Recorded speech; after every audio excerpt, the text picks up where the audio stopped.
Hey guys, welcome back, and it's movie review time. So we did just see Mary Poppins Returns, and so I want to give you guys my opinion on this movie, and I want to go over several different topics so you can kind of understand why I give the movie the grade that I give it.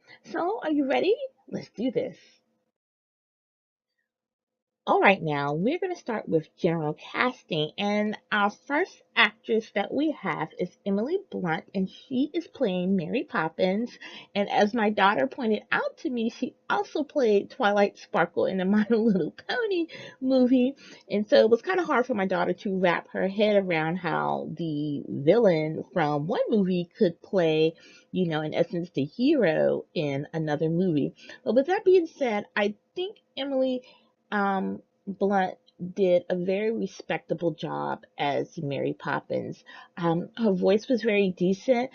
I would love to say that her voice was amazing, but I don't think she really benefited from well crafted musical numbers.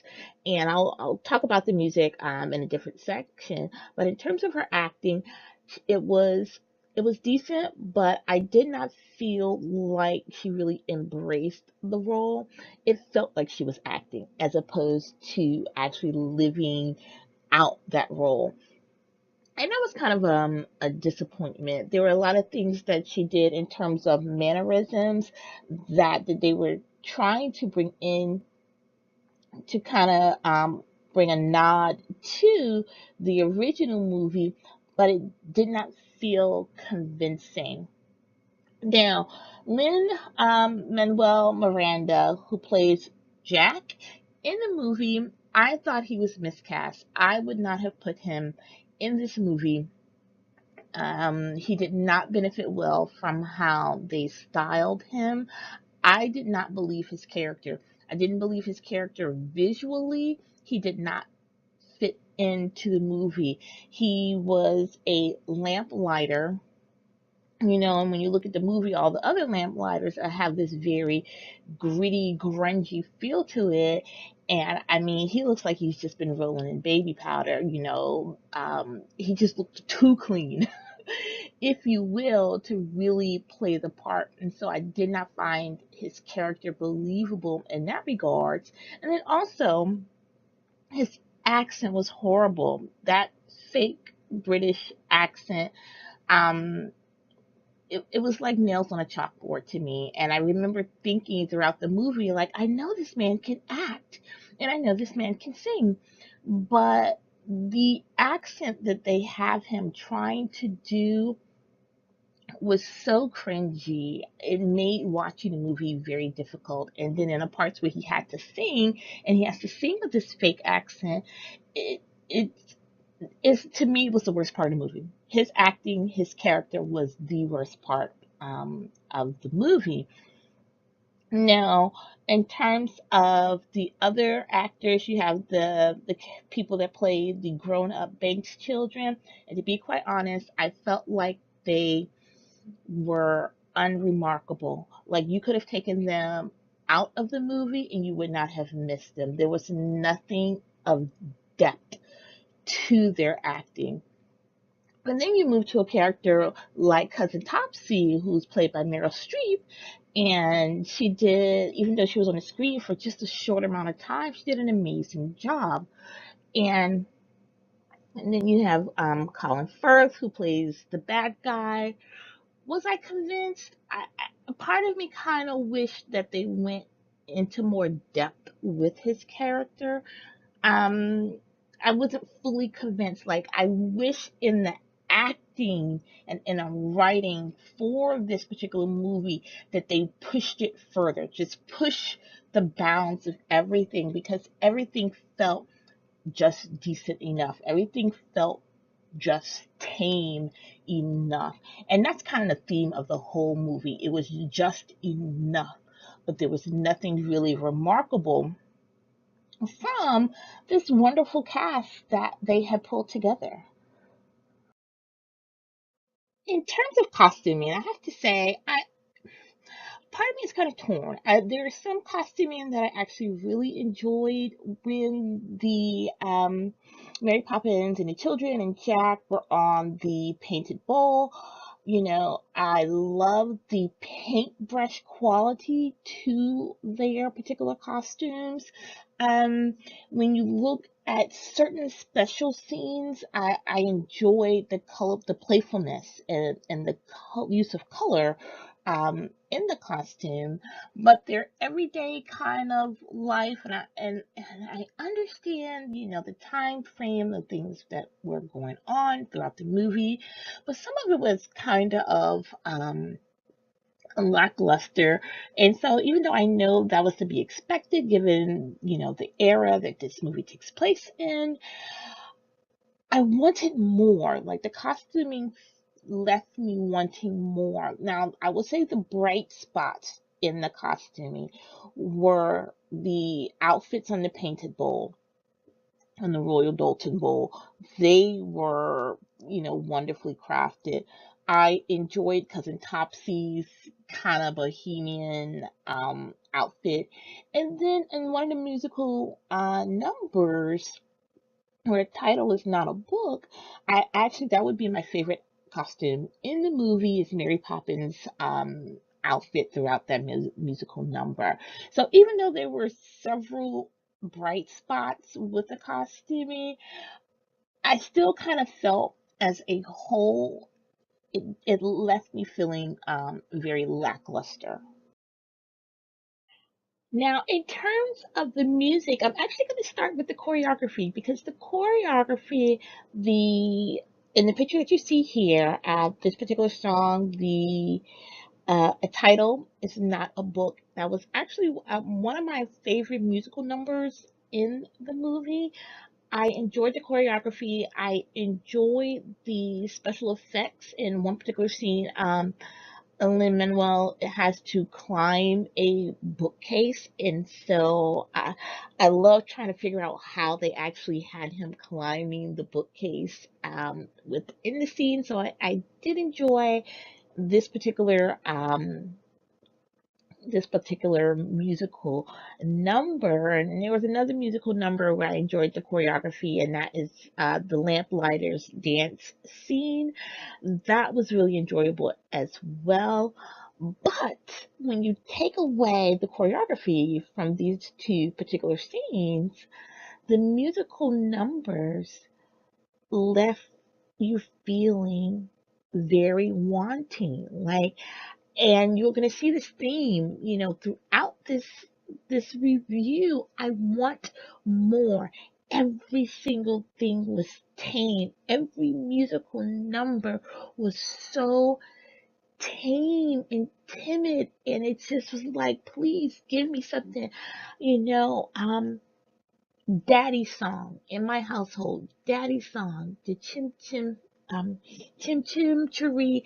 That's my kids call it daddy song. He sings it to them almost every night when they go to bed. I wanted some type of memorable musical number from this movie, and I left with, oh, that's a nice dress.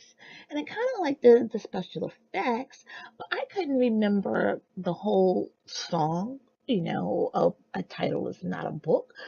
I it was entertaining, if you will, but there's not one song in this movie that is going to stick with you for generations. And that was really disappointing to me. Highlights.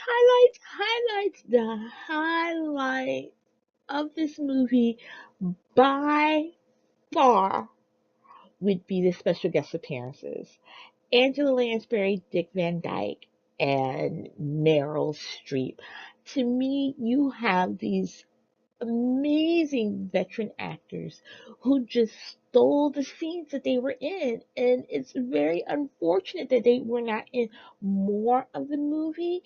But even though story wise, their characters would not have fit in more of the movie, unfortunately, their presence on the screen carried so far that it made the rest of the movie feel very lackluster, and that's really a shame. It's really a shame that you can have a 2 hour movie, if you will, and have these three guest appearances that maybe are on the screen for a total of 20 minutes, maybe, and their presence on the screen will leave you with more of an impact than the main characters in the movie.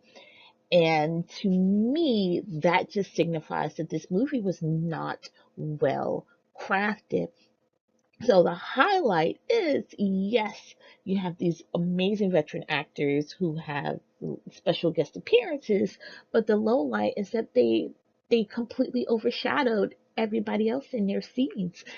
And I did not perk up until I saw Angela Lansbury. Like, I perked up with Meryl Streep. She carried that scene. It was amazing.